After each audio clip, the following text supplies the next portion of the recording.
약간의 후회와 뒤범벅된 땀을 흘리며 정민은 집에 도착하자마자 타포린백을 짐짝처럼 내동댕이 쳤다. 냉장고 문을 열어 시원한 물을 벌컥벌컥 마셨다. 허기가 밀려왔다. 시원한 물이 몸속으로 타들어가자 운동을 막 끝낸 듯한 이상한 성취감도 느껴졌다.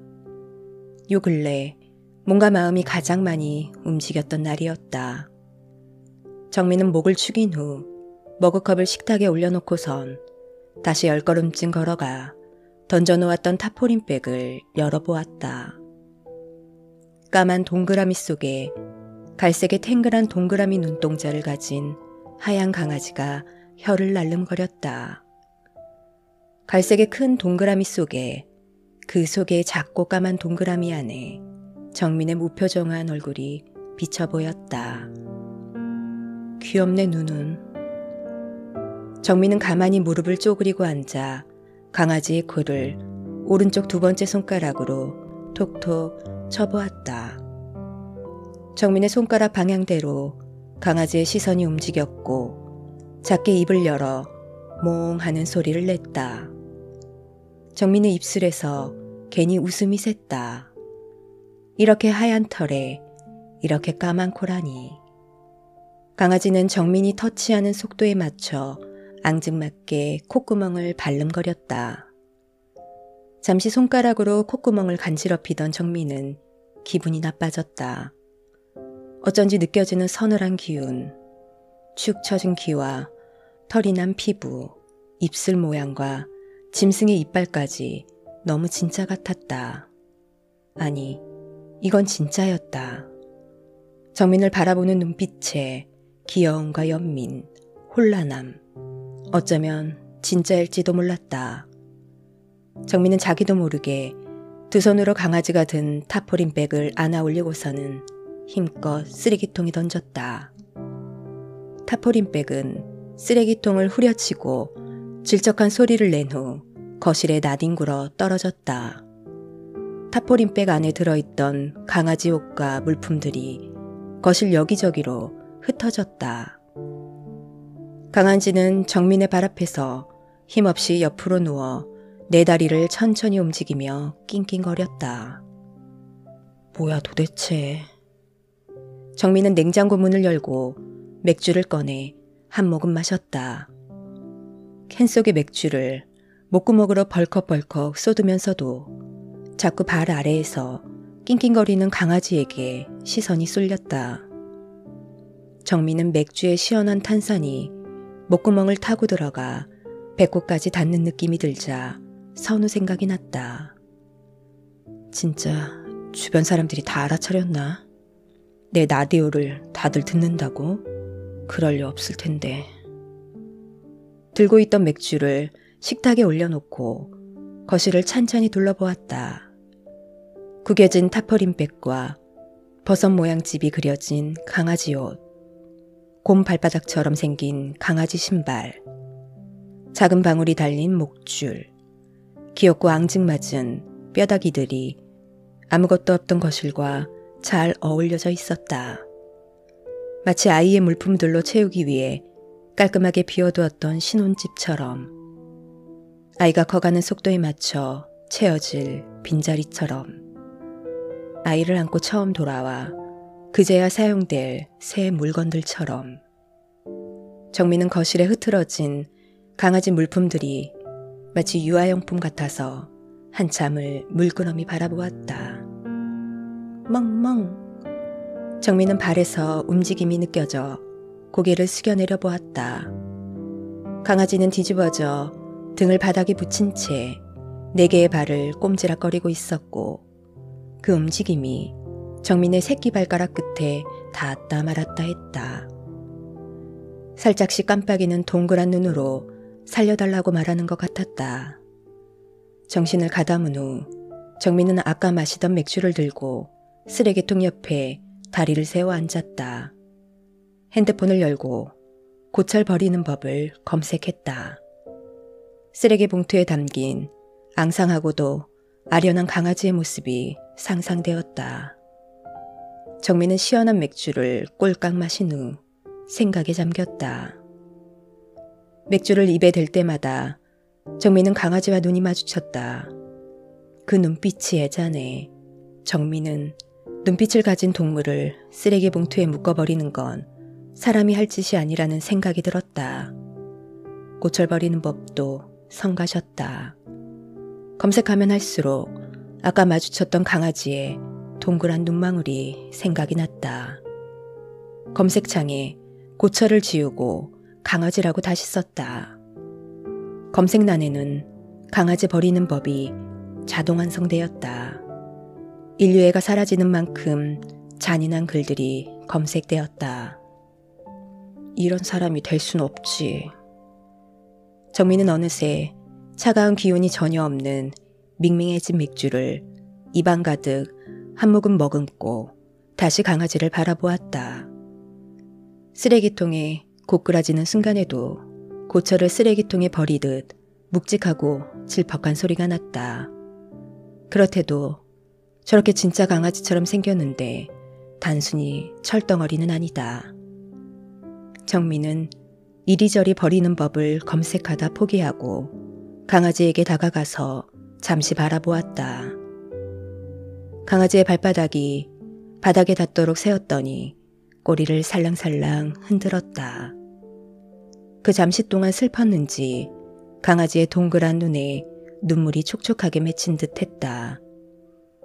귀여운 눈망울과 발름거리는 콧구멍에 정민은 자꾸 웃음이 났다. 강아지를 들어 두 손으로 치켜 올려 보았다. 배 부분에는 직사각형의 작동 매뉴얼처럼 작은 버튼이 있었다. 호기심에 한번 눌러보았다. 멍멍! 정민이 누른 건 짖기 기능 버튼이었다. 입을 작게 벌리고 짖는 모습마저 인형처럼 귀엽고 깜찍했다. 그 기능 버튼을 누르면 그때만 짖었다. 정민은 너무 신기해서 한 번 더 눌러보았다. 버튼을 한 번 누르면 한 번 짖었고 두 번 누르면 두 번 짖었다. 로봇은 로봇이구나. 진짜는 아니구나. 정민은 진짜가 아니라고 생각하면서 두 팔로 안아 털을 쓰다듬었다. 몸에서는 생명체에 살아있는 체온이 느껴졌다. 손가락으로 귀를 만져보았다. 어딘가 숨구멍이 있는 것처럼 귀는 섬세하게 떨렸고 간지러운 듯이 새침하게 꼼지락거렸다. 정민은 만약 이 강아지를 키운다면 짖기 기능은 절대로 사용할 일이 없지 않을까 생각하니 마음대로 짖지도 못하는 강아지가 안쓰러워 마음이 아려왔다. 정민은 강아지의 몸을 가만히 나누어 보았다. 짖기 기능 버튼 옆에 빨간색 경고등이 켜져 있었다. 다시 강아지를 바라보니 힘없이 축 처져 있는 듯 했다. 정민은 조심스럽게 품에서 내려 바닥에 네 발로 세웠다. 제대로 서 있지 못하고 스르르 미끄러졌다. 정민은 직감적으로 함께 들어있었던 뼈다귀 사료 모양이 생각나 거실 곳곳으로 시선을 돌렸다. 강아지를 품에서 내려놓고선 장식장 아래, 소파 아래까지 샅샅이 찾아보았다. 핸드폰 불빛을 비추어 소파 아래를 비춰보았을 때 한참 안에서 뼈다귀 사료를 찾아내었다. 정민은 타포린백을 세차게 내던진 걸 후회했다. 소파 아래에 어깨를 반쯤 넣고 뻘건 자국을 남기고서야 뼈다귀 사료를 꺼낼 수 있었다. 정민은 강아지의 곁으로 돌아와 한 손으로 뼈다귀 사료를 들고 다른 손으로 입속에 손가락을 대자 입이 열렸다. 혹시 갑자기 입을 닫아버리면 어떡하지 하는 두려움도 있었는데 어떻게든 강아지가 힘을 내게 하는 게 더 중요했다. 강아지는 정민의 손가락에 반응하듯이 입을 벌리고 혓바닥을 날름거렸다. 입안에는 뼈다귀가 꽂힐 만한 자리가 있었고 정민은 조심스럽게 입속에 그 자리에 넣었다. 딸깍 소리가 났다. 힘없이 미끄러졌던 강아지의 다리에 힘이 들어가고 네 발로 우뚝 서고는 꼬리를 흔들거리며 천천히 걸음을 걸었다. 정민이 강아지를 두 손으로 소중히 안고 배 아래를 확인해 보니 아까 경고등처럼 들어왔던 빨간색 불빛이 꺼졌다. 강아지는 혓바닥을 날름거리고 고개를 갸웃거리면서 거실을 돌아다녔다. 휴, 다행이다. 그래, 버리지는 말자. 정민은 강아지를 버리는 대신 이름을 붙여주었다. 모모. 봉숭봉숭한 하얀색 털과 동그랗게 말린 꼬리, 청초하고 동그란 눈동자와 눈을 마주쳤고 정민은 자신도 모르게 배시시 웃었다. 손바닥으로 쓰다듬는 감촉이 좋아 팔의 움직임을 반복했다. 보드라운 감촉, 그 느낌은 꽤 오래 정민을 따뜻하게 했다. 한참 등을 쓰다듬고 모모의 움직임을 촘촘하게 바라보다 어딘가 측은한 마음이 생기면서 선우에게 냈던 짜증 아래, 그 한층 아래에 깔려있던 미안한 마음이 올라왔다. 미안하다고 말할 걸 그랬나? 정민은 두 손으로 모모를 안고 눈을 맞추었다. 정민도 그렇게 짜증을 내려고 했던 건 아니었다. 사실 정민도 자꾸 이혼하겠다고 또 하지 않겠다고 말이 번복되는 상황에 피로감이 쌓여가고 있었다. 대본을 쓴 것도 최대한 선우가 드러나지 않겠었다. 정민의 능력 내에서 최선을 다했다. 혹시 들켰다면 정민의 필력이 부족한 탓이지 의도했던 건 아니었다. 선우가 나 맞잖아 라고 말할 때마다 그러고도 내가 작가야? 너 글 이렇게밖에 못 써? 하고 자신의 실력을 탓하는 기분이 든 것도 사실이었다. 마치 완벽하다고 믿었던 거짓말을 너무 하찮게 들켜 인정하기 싫었던 자신을 작게 뉘우쳤다. 정민은 진심으로 선우가 행복하길 바랐다. 이혼하든 하지 않든 좋은 친구가 되어주리라 생각했으니 선우의 이혼이 정민에게는 가벼웠을지도 모른다. 선우가 결혼 생활을 유지한다면 삶의 한탄을 계속 들어주었을 것이고 이혼한다면 함께 이혼 여행이라도 떠나줄 것이었다. 오늘도 그랬다.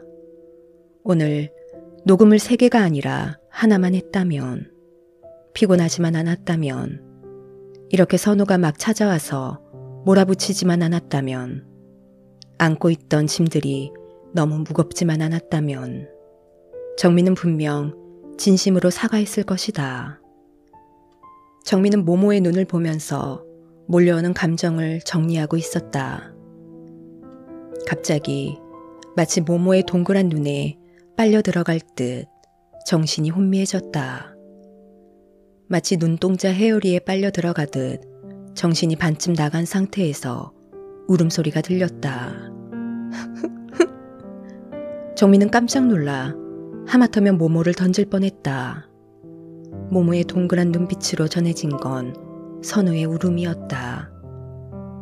정민의 라디오 방송으로 사연이 나가고 선우는 자신의 지인들에게 연락을 받았을 것이다. 이혼을 숨기고 싶었던 사람에게도 마구잡이로 연락을 받았을 것이다.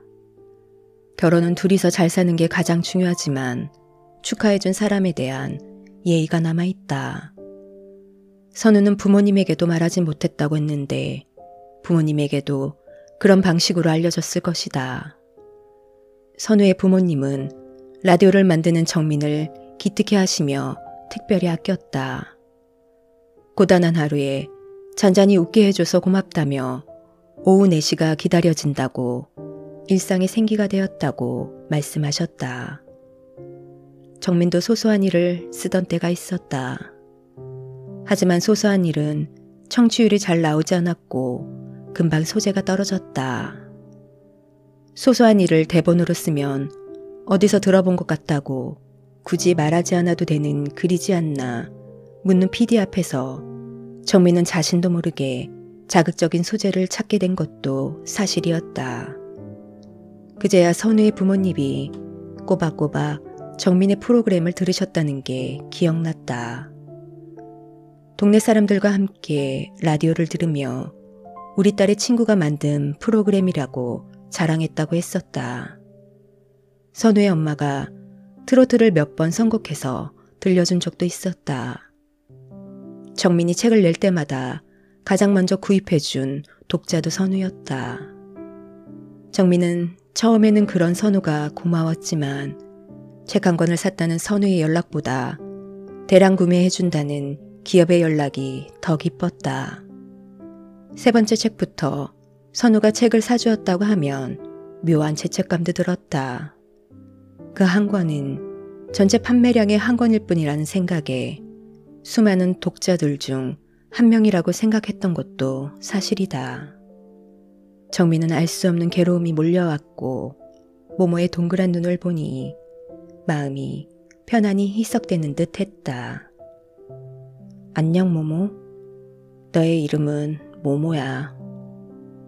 정민은 선우에게 남은 미안함을 담아 모모를 돌보기로 했다.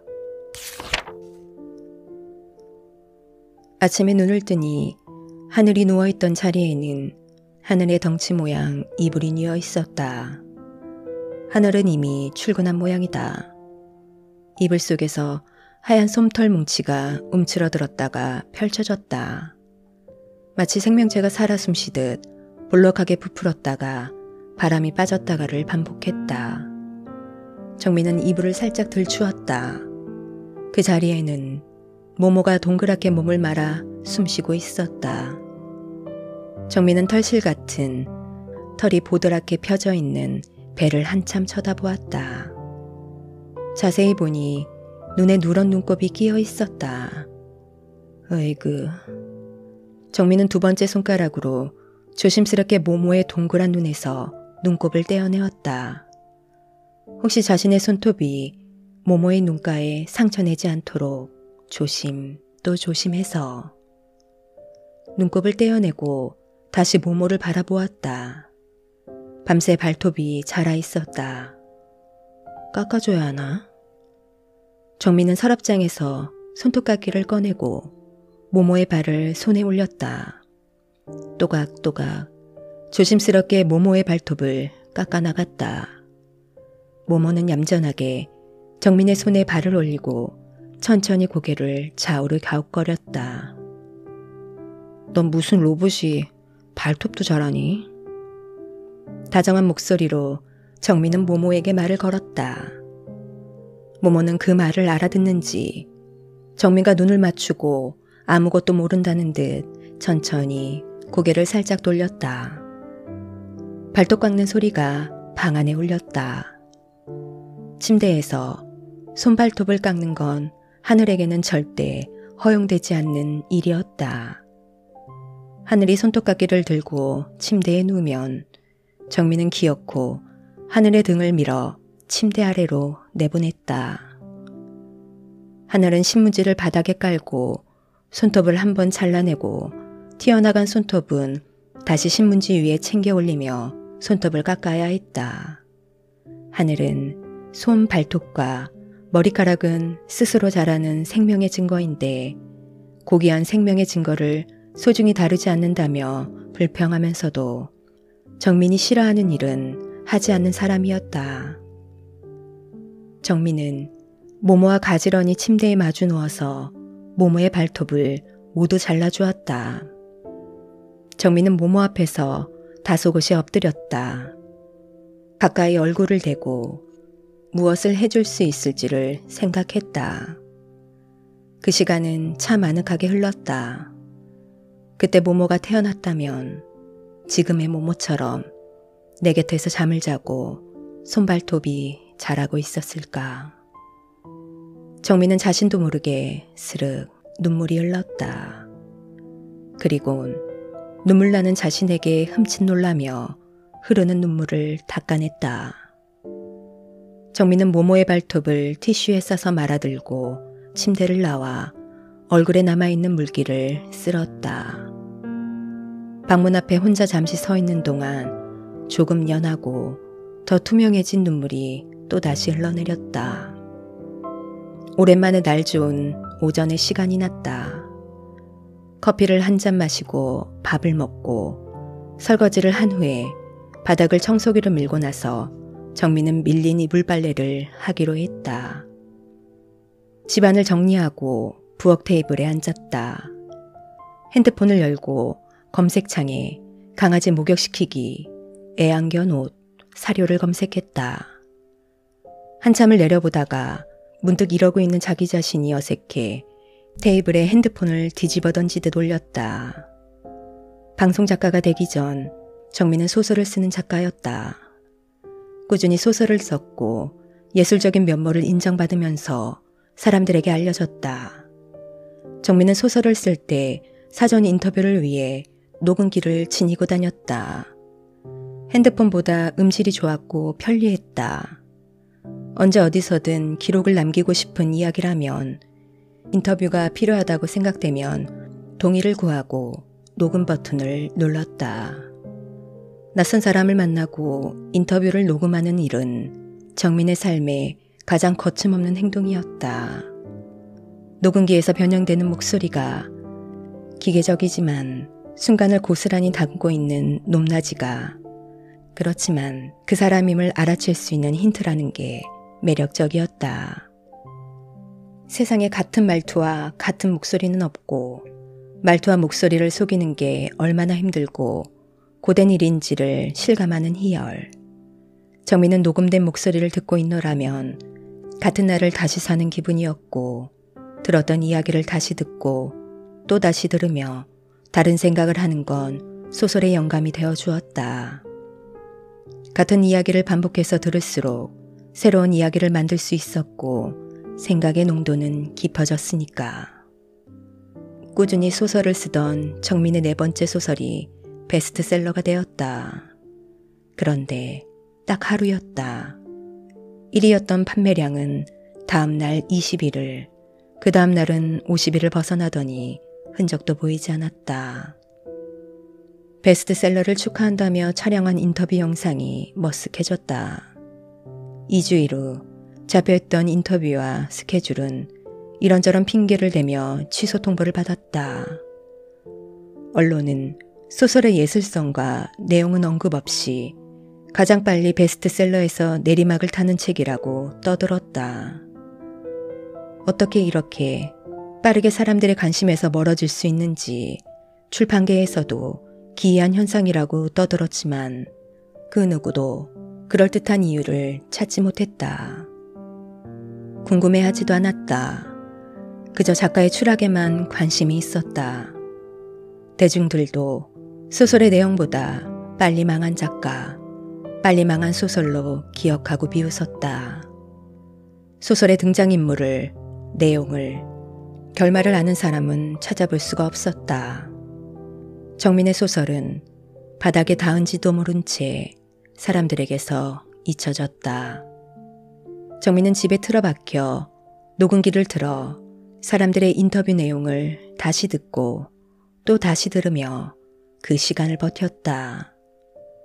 똑같은 톤으로 말하고 똑같은 내용을 말하고 질문에 맞는 대답을 하는 예상할 수 있는 말만 들었다. 세상을 어차피 다 아는 이야기만 들으며 살고 싶었다. 그즘 하늘을 다시 만났다. 둘은 어느새 헤어져 한참을 연락하지 않다가 하늘은 작은 출판사의 편집장이 되어 다시 정민 앞에 나타났다. 어느 날 갑자기 다시 연락해 안부도 묻지 않고 그러니까 아무것도 묻지 않고 원고를 써달라고 했다. 그때 정민에게 원고를 청탁하는 출판사는 가장 빠르게 망하는 작가로 원고를 써달라고 요구했다. 어떻게 망했는지를 설명하고 왜 망했는지 이유를 직접 찾아 출간해보자고. 사람들의 관심이 완전히 사그라들기 전에 얼른 써서 다시 도전하자고 했었다. 베스트셀러가 별거냐고. 잘만 쓰면 이번에는 이틀, 3일 이상은 찍을 수 있지 않겠냐고 실없이 농담하는 편집자도 있었다. 이름 모를 출판사들은 실패한 사람의 심정은 어떤지, 실패를 인정하고 다시 도약할 방법에 대한 책을 써야 다시 일어날 수 있다고 구체적이고 집요하게 정민을 괴롭혔다. 그때 정민에게 그저 쓰고 싶은 글을 써달라는 출판사는 하늘의 출판사가 유일했다. 정민은 한동안 쉬고 싶어서 거절했는데 하늘은 끝까지 기다려주겠다고 했다. 월말이 되면 원고 청탁을 핑계로 하늘은 정민에게 연락해왔다. 둘은 주기적으로 만났다. 결혼하자는 말은 정민이 했다. 어느 날 밤거리에 아무도 없었던 그날, 밤 11시쯤 국밥에 소주를 먹다가 정민이 기댈 사람이 필요해서 결혼하고 싶은데 그게 너였으면 좋겠다고, 너도 그렇다면 나랑 결혼하라고 말했다. 정민은 소주잔을 기울이며 명령조에 청혼을 했고 하늘은 호탕하게 웃으며 그 명령을 받들겠다고 했다. 둘은 뜨끈한 국밥을 배부르게 먹으며 미래를 약속했다. 하늘이 오케이 하자 정민은 한 가지 조건을 더 내걸었다. 결혼하고 바로 유학을 가고 싶다고. 정민에게는 제2의 인생, 새로운 도약이 필요했고 다시 소설을 쓰고 싶다는 말을 솔직하고 직접적으로 했다. 하늘은 그 명령에도 흔쾌하게 오케이였다. 결혼 준비는 일사천리였다. 불필요하다 싶은 형식은 모두 생략했고 신혼여행도 가지 않기로 했다. 하늘은 마감해야 할 원고가 몇 개나 되어 출판사는 한참 바빴고 정민이 유학 가 있는 동안 하늘이 방문하는 걸로 신혼여행을 대신하기로 했다. 그러던 어느 날 정민은 아랫배가 뭉치는 통증이 느껴졌다. 요 며칠 감기 기운이 있는지 몸이 으슬거리고 입맛이 없어 거의 아무것도 먹지 못했는데 수액이나 맞을까 싶어서 응급실을 갔다. 응급실에서는 알 수 없는 미소를 지으며 축하할 일이 생긴 것 같다고 산부인과로 가보라고 했다. 정민은 친구들에게 청첩장을 돌리는 약속이 있었다. 신랑 신부가 그려진 하얀 봉투에 담긴 형식적인 빳빳한 종이를 핸드백에 대충 집어넣고 정민은 집을 나서 병원으로 향했다. 방문한 산부인과에서 의사는 아주 밝은 미소를 보이며 말했다. 임신이네요. 축하합니다. 방금 임신을 확인하고 간 산모에게도 했을 흔한 축하였다. 지금 축하받으면 나는 어떻게 해야 하지? 정민은 의사에게 왜요? 하고 대묻고 싶은 심정이었다. 결혼식이 한 달이 채 남지 않았다. 결혼식을 올리고 이틀 후에 출국 예정이었다. 영국으로 떠나기 위한 비행기 티켓, 아파트와 각종 살림살이, 학교 등록까지 모두 마친 상태였다. 아파트를 계약할 때 월 10유로를 깎기 위해 집주인에게 장문의 메일을 써서 10번도 더 보냈던 기억이 스쳤다.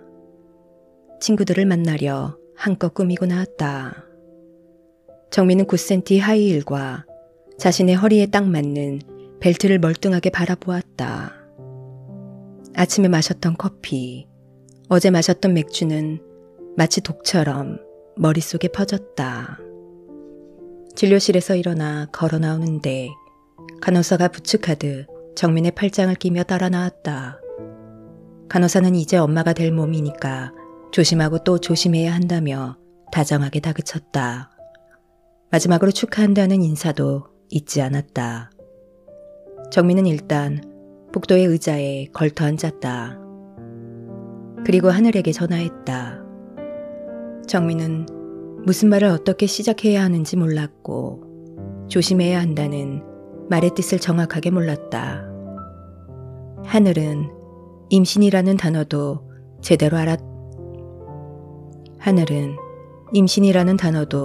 제대로 알아듣지 못했다. 정민이 임신이래, 조심해야 한대 라는 말을 반복했는데 하늘은 자꾸 뭐? 라고 대물을 뿐이었다. 하늘의 반응에 현실을 실감한 둘은 허탈하게 웃었다. 태명, 뭐뭐 하면 되겠네.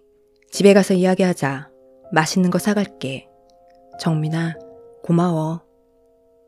하늘은 기뻐하는 눈치였다. 정민도 그제야 입꼬리를 천천히 올리며 두 손을 모아 배에 올리고는 모모야 하고 불러보았다. 그렇게 딱 한 번. 정민은 친구들과의 약속을 취소했다. 미안, 사정이 생겼어. 어른들을 만나야 한다. 결혼 준비 때문에 갑자기 일이 생겨서 하는 핑계를 댈까 하다가 그만두었다. 친구들은 결혼 준비하느라 바쁘지, 챙길 것 많지, 머리 아프지 라는 말로 이해해 주느라 조금 소란스러웠다. 정민은 택시를 타고 근처 백화점으로 향했다. 지하철을 타고 가지 않는 건 정민 나름의 조심이었다. 백화점 정문 앞에 서자 자동문이 열렸다. 1층 명품 매장 유리벽에는 연인을 위한 선물 이벤트 중이라는 포스터가 붙어 있었고 손을 꼭 붙잡은 연인들이 매장에 들어가기 위해 줄을 서 있었다. 그들은 서로를 바라보며 사랑스럽고도 환하게 웃으면서 서로를 만지고 서로에게 기대어 서 있었다. 축하할 일이 있나? 정민은 에스컬레이터를 타고 2층으로 올라갔다.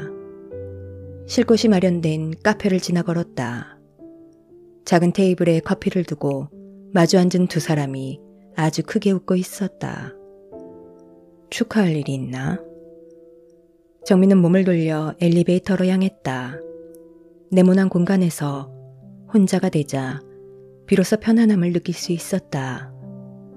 8층 유아용품 코너에서 내려 깨끗하고 반듯한 테이블에 올려진 자그마한 옷과 신발들을 관찰하며 정민은 천천히 걸었다. 투명한 테이블에 진열되어 있는 베네 쪼그리를 보고 정민은 걸음을 멈춰섰다. 태어난 지 며칠 되지 않았을 생명체의 몸을 지켜주기 위해 꼼꼼히 바느질돼 있는 보드라운 천은 정민의 손바닥 크기와 비슷했다. 어떤 걸 찾으세요? 아들? 딸? 자녀분 거? 대답을 듣지 않은 채 질문을 던지는 점원이 친절한 미소를 띠고 다가왔다. 점원은 정민의 임신에 확신이라도 있는 듯 두 손을 모으고 정민 앞에 물끄러미 서 있다가 매장에서 가장 작아 보이는 걸 원했다. 요즘은 아이들 용품이 워낙 잘 나와서요. 요즘 엄마들은 어찌나 똑똑한지. 점원은 친절하게 웃으며 아기 용품을 설명했다. 재질은 어떤지, 몇 개월 정도 사용할 수 있는지, 요즘은 남녀 구분 없이 사용하는 게 아이들 정서에 좋다고 말하면서 정민의 차림새를 훑어보았다. 정민의 대답을 기다리는 듯 했다. 정민은 여전히 눈과 코와 입을 움직이지 않은 채 조용히 듣고 있을 뿐이었다. 좋으시겠어요. 아직 배가 그대로인데 얼마 안 되셨나 봐요. 축하해요. 점원은 마치 입꼬리와 눈꼬리가 만날 것처럼 활짝 웃어 보였다. 낯선 사람의 낯선 축하에 정민은 다시 낯선 공기를 마셨다.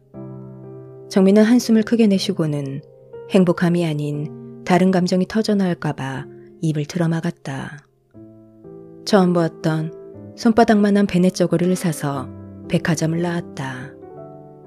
집에 돌아오자마자 쇼핑백을 침대 아래 두고 침대에 그대로 몸을 뉘었다.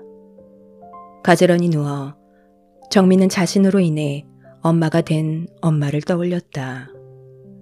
이제 엄마를 어머니라고 불러야 하나. 결정을 내리지 못하고 죽은 듯이 잠들었다. 당혹스러움이 진짜 축복으로 변하기도 전에 아이는 정민의 몸에서 사라졌다. 어제 산 아이의 베네 쪼그리를 어디에 두어야 할지 정하지도 못한 채로. 늦은 아침 정민은 몸이 무거워 몸살인가 하며 일어나 화장실로 갔다.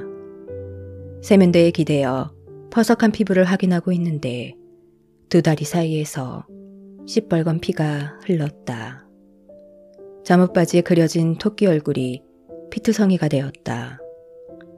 그때 태연하게 걸어나와 핸드폰을 들고 119에 전화를 걸었던 건 정민이 살아있지 않아서였을까.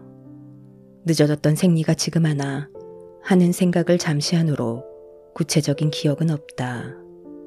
흐릿한 기억도 없다.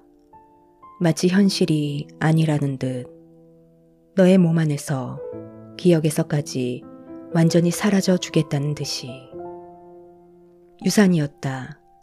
수술을 마치고 희미하게 눈을 뜬 정민의 시야에 가장 먼저 가득 찬 사람은 하늘이었다. 하늘은 무심한 듯 방긋 웃고는 밑도 끝도 없이 사랑한다고 말했다. 정민의 통증을 느끼는지 신음소리를 내며 알 수 없는 표정을 짓자 하늘은 눈물을 머금은 채 자리에서 일어나 엉덩이를 쭉 내밀고 양팔을 뻗으며 우스꽝스러운 춤을 추었다. 그때 정민이 희미하게 웃었던 것 같다. 그리고 돌아누운 정민의 표정은 아무도 알 수 없었다. 정민 자신도. 정민은 어제 집에 침대에서 잠들었는데 오늘 아침 병원 침실에서 깨어났을 뿐이었다. 귀여운 토끼가 그려졌던 하얀 솜털 바지가 잘 세탁된 추레한 병원 바지로 바뀌었을 뿐이다. 아니, 침대에서 잠들었다가 화장실에 가고 싶어서 잠시 깨었고 다시 잠들었다. 언제 다시 깨어나는 건지 헷갈릴 뿐. 그뿐이었다. 그뿐이었던 일은 애매하던 감정과 아이의 베넷저고리가 있어야 할 곳을 말끔하게 정해주었다. 정민과 하늘은 결혼식을 강행했다. 정민의 뜻이었고 의지였다. 정민은 골라두었던 드레스를 입고 티아라를 쓰고 목걸이와 귀걸이를 하고 여느 신부처럼 버진 로드를 걸었다. 달라진 게 있다면 하늘과 손을 잡고 식장을 걸어 들어간 것이었다. 하늘과 손을 잡아야, 그래야, 그러면 할 수 있을 것 같았으니까. 그 누구도 마음 편하게 웃을 수 없는 결혼식이었다. 하지만 유학까지 갈 순 없었다. 정민은 꽤 오랫동안 기쁨과 슬픔이 고장난 시간을 보냈다.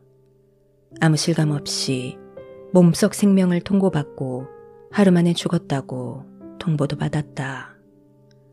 정민은 몸 전체를 관통하는 통보에 놀랐다가 가슴이 찢어졌다를 반복하고는 세상의 모든 현실에 무감각해졌다.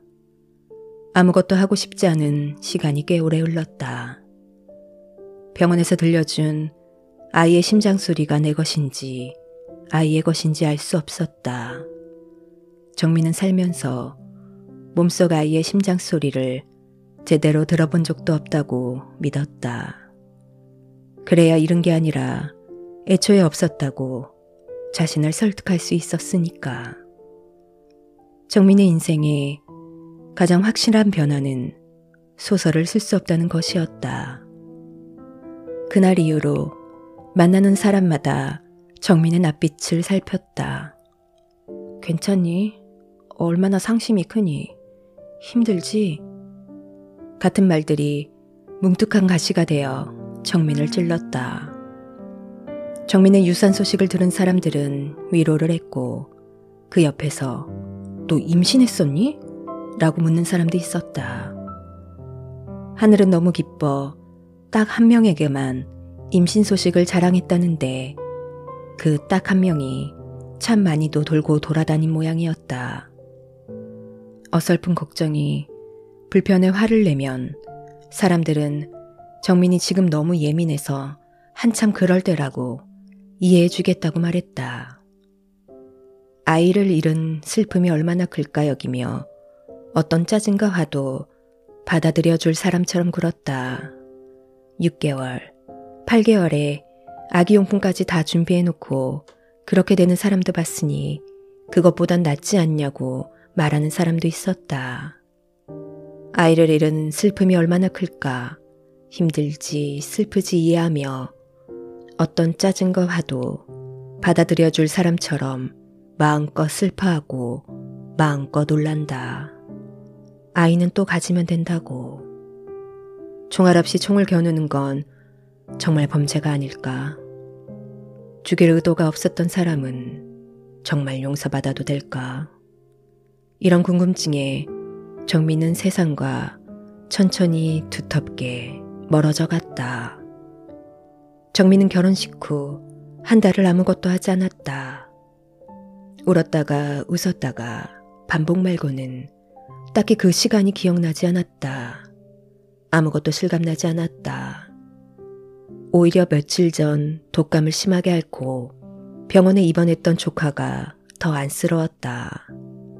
조카는 2주 넘게 입원했다는데 정민은 일주일 만에 태어나고 사지 멀쩡하게 걸어 나왔다. 3일은 울고 나머지 4일은 심심해서 무엇을 할까 고민했다. 그 후로 3일을 이어서 울고 지치면 시고를 반복하면서 일상을 쓸려보냈다. 시간을 모두 함께 해준 게 하늘이었다. 죽으면서 살아가면 스스로 죽일지도 몰라. 그래도 스스로 죽을 수는 없는 노릇이었다. 하루는 머리를 질끈 묶고 잠옷 차린 그대로 집 밖을 나왔다. 하늘은 높았고 햇볕이 쨍하고 비추었다. 봄 아니면 가을이었을 거다. 맨발로 물끄러미 서 있는 정민에게 작은 꼬마가 다가왔다. 꼬마는 몸을 숙여 로봇이 그려진 자신의 신발 찍찍이를 듣고는 통통하고 보드라운 몸을 한번 뒤뚱거렸다. 오른발을 꺼내 바닥에 딛고 다시 왼발을 꺼내 바닥에 딛고 서서 작은 신발을 정민에게 내밀었다. 다행히 꼬마는 수건처럼 도톰한 양말을 신고 있었다. 꼬마는 동동한 손가락으로 정민의 발가락을 가리키며 말했다. 이거 신어, 발 아야. 그제야 발바닥에서 까슬까슬한 흙과 모래, 돌멩이로 인한 발의 고통이 느껴졌다. 가만히 흙투성이가 된 발가락을 꼼지락거리며 정민은 뒤돌아가는 꼬마의 뒷모습을 한참 동안 응시했다. 그날부터 정민은 바깥에서 양말이 발을 보호해 줄 수 있는 만큼씩 나아진 것 같다. 정민의 깨져버린 시간에 접착력이 생길 때쯤 라디오 방송 작가로서 제의가 들어왔다. 한때 베스트셀러 작가였던 정민에게 성이 차지 않는 제안이었다. 다시 소설을 쓰게 되면, 다시 예전의 예술적인 재능을 찾으면, 다시 흐름만 타면 얼마든지 잘 팔릴 책을 쓸 자신이 있었다. 그런데 마음 한구석으로는 자신이 없었다. 분명 해내던 일이지만 사실 아무 자신 없는 삶. 정민의 일상은 할 수 없는 시간으로 채워져 무겁게 멈추어 있었다. PD의 라디오 방송작가 제안에 고민하고 있던 찰나 라디오 DJ로 확정되었다며 현성을 먼저 만나보라고 했다. 정민은 중학교 때부터 현성의 팬이었는데 팬미팅 한다는 생각으로 만났다. 묘하게 비슷한 서로의 처지가 위로되지 않을까. 현성은 그런 면에서 딱 맞았다. 현성은 싸가지 없는 배우로 유명했다. 정확히는 싸가지 없어진 배우였다. 첫 미팅도 카페는 시민들에게, 방송국은 관계자의 눈에 띌 수도 있으니 화상으로 하자고 했다. 정민은 부수적인 건 얼마든지 괜찮았다. 사실 정민은 한창 잘 나가던 시절을 지나 현재는 볼품없는 현성이 마음에 들었다. 세상에서 원치 않게 내려앉아 본 사람은 타인에게 아무것도 묻지 않는 습성이 있다. 정민은 그거면 충분했다. 미팅 시간은 오후 4시였다. 정민은 화상 미팅이 처음이라 늦을까봐 30분 전에 입장해 있었다. 3시 40분쯤 되니 현성이 화면에 나타났다. 현성은 차 안에서 운전석에 앉아서 아래에서 찍힌 이상한 각도로 화면 안에 있었다. 정민이 어렸을 때 좋아하는 배우였다는 말로 미팅은 시작되었다. 미팅은 화기애애했고 정민은 마치 동네 언니와 함께 이야기하는 것처럼 편안했다. 한참 미팅을 하고 있는데 현성의 차 유리를 누군가 똑똑 두드렸다. 학생처럼 보이는 단발머리 여성분이 차를 빼달라는 것이었다. 현성은 고개를 몇 번이나 숙이고 현재 중요한 미팅 중이라고 말하면서 양해를 구했다. 그 와중에 정민에게도 예상하지 못한 상황이라며 양해를 구했다. 평범하고 친절한 표정이었다. 그 어디에도 까칠한 연예인의 모습은 없었다. 그 사람을 보낸 현성은 웃으면서 이야기를 이어갔다. 정민은 그 모습을 보면서 이 사람과 일을 해야겠다고 다짐했다.